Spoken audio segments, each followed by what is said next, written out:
டெல்லி வந்து வெறும் வந்து விசாரணைக்காக இல்ல கூட்டணிக்காகவும் பேச போறாரு அப்படிங்கிற இந்த கூற்று எப்படி பாக்குறீங்க? அதாவது எனக்கு தெரிஞ்சு பார்த்தீங்கன்னா இந்த சிபிஐ விசாரணைக்கும் இந்த முடிவுக்கும் எந்த சம்பந்தமும் இல்லைன்னு தான் நான் நினைக்கிறேன். நம்ம ஏற்கனவே பல நேர்காணலில் சொன்னது தான். சிபிஐ விசாரணை என்பது தாவேகா தரப்பிலிருந்து உச்சநீதிமன்றத்தில் கேட்டதால் ஏற்படுத்தப்பட்டது தான். அதனால் அதை வச்சு நீங்கள் விஜயை மிரட்டவலாம் முடியாது. மிஞ்சி போனால் என்ன பண்ணிடலாம், இந்த உயிரிழப்புக்கு இவர் தான் காரணம் அப்படின்னு சிபிஐ அறிக்கை கொடுக்கலாம். அப்படி ஒரு அறிக்கை கொடுக்கப்பட்டால் அதற்காக விஜய் கைது செய்யப்படுவார் அல்லது ஆயுள் தண்டனை பெறுவார் அப்படின்லாம் அர்த்தம் கிடையாது. அதனால் அது ஒரு பெரிய அழுத்தமெல்லாம் இல்லை.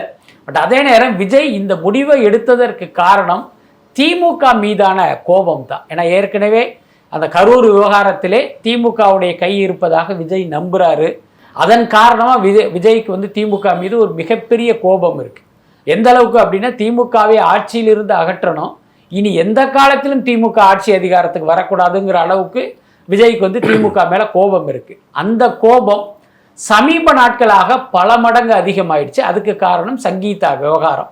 இது வந்து கணவன் மனைவிக்குள் பிரச்சனையாக இருந்தாலும் அவர்களை தூண்டிவிட்டு இன்னைக்கு நீதிமன்றம் செல்ல வைத்தது வரை திமுகவுடைய பின்னணி இருக்கிறதா விஜய் நம்புறாரு.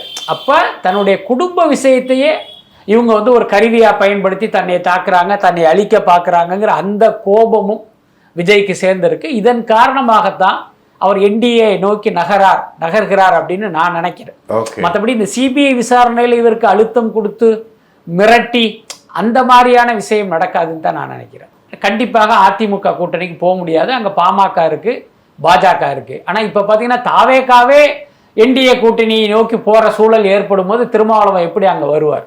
அதனால் என்ன கேட்டால் விஜயினுடைய கட்சி தாவேகா வந்து இப்போ என்டிஏ கூட்டணிக்கு போவதால் மிகப்பெரிய நஷ்டம் யாருக்குன்னா விடுதலை சிறுத்தைகள் திருமாவளவனுக்கு தான். ஏன்னா இப்போ தாவேகா வச்சு இவங்க நெருக்கடியும் கொடுக்க முடியாது, பேரமும் பேச முடியாது. நீங்கள் கொடுக்குறத கொடுங்கிற ஒரு நிலைமைக்கு வந்து விசிகா வந்து தள்ளப்பட்டிருக்கு அப்படின்னு தான் நான் நினைக்கிறேன். பட் அதே நேரம் அவர்கள் வந்து ஒரு கூடுதலான தொகுதி வேணும் அப்படிங்கிறது அவங்க தொடர்ந்து வலியுறுத்திக்கிட்டு தான் இருப்பாங்க.